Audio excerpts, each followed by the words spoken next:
So what was the writing process like on coming up with steamed hams? Do you have a regular writing process in general as far as like coming up with a bit, or did some stroke of inspiration hit? It was a unique situation. 22 Short Films was a unique situation on The Simpsons. Normally, the process is lengthy, so I won't go into it. I can say what it was for this episode. For this episode, we decided the origin of that episode was in the season 4 episode called The Front.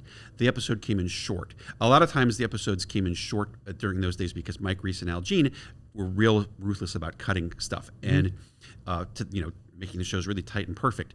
And so the show came in short, so that the staff wrote this thing in like 10 minutes called The Adventures of Ned Flanders, which is this really a short thing where, I'm sure you've all seen it, where Ned comes in and says, "We're going to church today," and Rod and Todd say, "No, we're not going, it's a Saturday," right? And there's a little song with it. Right. And we thought that was so funny because it also reminded me of Archie's Gag Bag, which was in Archie would be these the one page, one panel cartoons or 6-panel cartoons where just some corny joke real fast. Sure. And Josh and I loved it, and our episodes always came in long because we never cut anything. And so our episodes we never had a chance to do that. And we're like, the only way we're ever going to get to do shorts is if we make a whole episode of them and stick them all together somehow. And it also, Pulp Fiction had just come out, and it kind of gave us a template for like, you could somehow get a whole bunch of shorts woven together. Right. So we were very excited about this episode. And what we did is we did a kind of a fantasy football draft where all the writers got to pick their favorite characters. We had a draft in order. And because so that's what everybody picked the character that they wanted to write for. There were lots more episodes written, shorts written than actually could fit in the episode. But I think I forced myself to be the first one so I could pick Skinner and Chalmers as a pair, because Skinner had always been my favorite character to write for because he just reminded me of all the teachers I had growing up, and writing for him is really fun for some reason. And Chalmers is his natural enemy. Right. And there had been this thing invented. This is a long story. This thing I love it. Had been invented in season 4. It was an improv between Hank and Harry, where you may remember Chalmers is going on a tour. I think it's Whacking Day.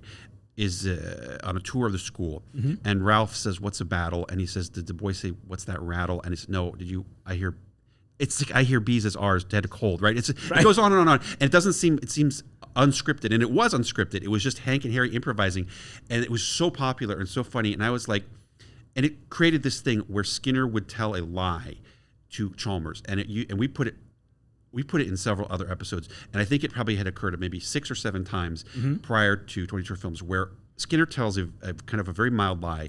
Chalmers questions him on it once, right, and then drops it, right? And I was like, it always made me laugh because he knows he's lying, but he just doesn't care enough to pursue it. Sure. And what I said, that's what I wanted to do, is I want to do an episode where Skinner tells a lie, but this is the one time where Chalmers pursues it. Right. So in Steamed Hams, it's exactly that same dynamic, but he keeps pressing on it, forcing Seymour to make more and more preposterous lies. Exactly. Until it's finally the whole place is on fire, and he's lying about that. But then Chalmers buys it for whatever reason. And so that was what happened, and I wrote it all pretty quickly because it's more just like, it's very natural progression of those lies. The hard part was making up the food, and it had to be something that rhymed. So it was steamed clams and steamed hams. I didn't even know that steamed clams was a real dish until a few years ago. But that's actually really funny. Yeah. So that's how that thing came about. Oh, that's so cool. Well, thank you. I'm glad that we got to actually get a little insight to the process here too. I hope that was rewarding to hear that.